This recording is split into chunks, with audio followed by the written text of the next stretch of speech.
Hello friends, एक कहावत है कि आधी को छोड़ सारी को धावे और आधी मिले न सारी पावे। दोस्तों, हम सब चाहते हैं कि हमारे जीवन में कामयाबी हो, हम जीवन में सक्सेसफुल बने, लेकिन ऐसे बहुत कम लोग होते हैं जिनको शुरुआत में ही कोई बड़ी सफलता मिल जाती है। वरना मोस्ट ऑफ द पीपल को तो छोटी छोटी सफलताओं से ही अपने करियर की शुरुआत करनी पड़ती है। कई बार हम लोग ये गलती करते हैं कि हम शुरू में ही कोई बड़ी सफलता पाने के चक्कर में छोटी छोटी सफलताओं को स्वीकार नहीं करते, छोटे छोटे अवसरों को, छोटी छोटी अपॉर्चुनिटीज़ को कैश नहीं करते और अल्टीमेटली नुकसान में चले जाते हैं। आज की कहानी इसी टॉपिक पर आधारित है, तो चलिए शुरू करते हैं। एक बार दो मछुआरे होते हैं, एक का नाम रामलाल होता है, एक का नाम दीनू होता है। उन दोनों में शर्त लग जाती है कि चलो आज देखते हैं कि कौन अधिक मछलियाँ पकड़ेगा। अधिक का मतलब था कि किसकी मछलियों में अधिक वजन होगा।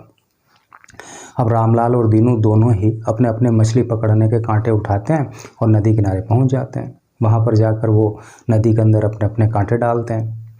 अब लगभग 2 घंटे इंतजार करने के बाद रामलाल के कांटे में एक बड़ी सी मछली फंसती है।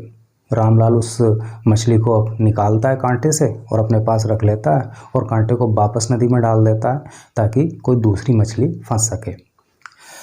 अब कुछ देर के बाद दीनू के कांटे में एक मछली फंसती है, लेकिन दीनू उस मछली को कांटे से बाहर निकालता है और वापस मछली को नदी में फेंक देता है। कुछ टाइम के बाद फिर दीनू के कांटे में एक मछली फंसती है। दीनू फिर यही करता है कि मछली को कांटे से बाहर निकालता है और मछली को वापस नदी में फेंक देता है। जब तीसरी बार दीनू के कांटे में मछली फंसती है और दीनू फिर यही करता है, तो रामलाल से देखा नहीं जाता। रामलाल उससे पूछ लेता है कि दीनू, ये क्या कर रहे हो? तुम्हारे कांटे में अब तक 3 मछलियाँ फंस चुकी हैं, लेकिन तुमने तीनों बार मछलियों को कांटे से निकाला और वापस नदी में फेंक दिया। भाई, ऐसा क्यों कर रहे हो? दीनू बोलता है कि देखो रामलाल, मुझे तुमसे शर्त जीतनी है और ये जो तीनों मछलियाँ मेरे कांटे में फंसी, ये तुम्हारी मछली के जितनी बड़ी नहीं थी, तुम्हारी मछली से छोटी थी।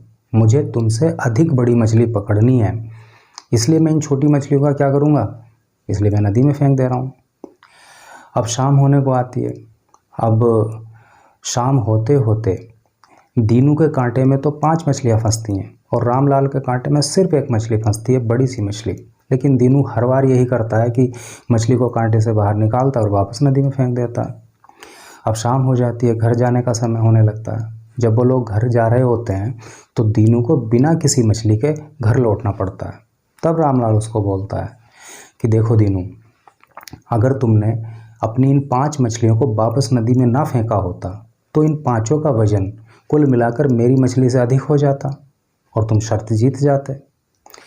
लेकिन अब क्या हो सकता था? अब तो दीनू शर्त हार चुका था। तो दोस्तों, इस कहानी के आधार पर हम कह सकते हैं कि जीवन में बड़ी सफलताएं, बड़े अवसर तो बहुत कम मिलते हैं, जबकि छोटी सफलताएं, छोटे अवसर, छोटी अपॉर्चुनिटीज़ तो अक्सर व्यक्ति को मिलती रहती हैं। और जो व्यक्ति इन छोटी छोटी सफलताओं को स्वीकार करता है, इन छोटे छोटे अवसरों को एक्सेप्ट करके आगे बढ़ता है, तो एक दिन यही छोटी छोटी सफलताएं बड़ी सफलता में कन्वर्ट हो जाती हैं। तभी तो कहते हैं कि बूंद बूंद करके घड़ा भरता है। तो दोस्तों, यही थी आज की कहानी। आई होप आपको पसंद आई होगी। अगर कहानी आपको ठीक लगी हो तो वीडियो को लाइक और चैनल को सब्सक्राइब कर दीजिए। वीडियो देखने के लिए थैंक यू सो मच।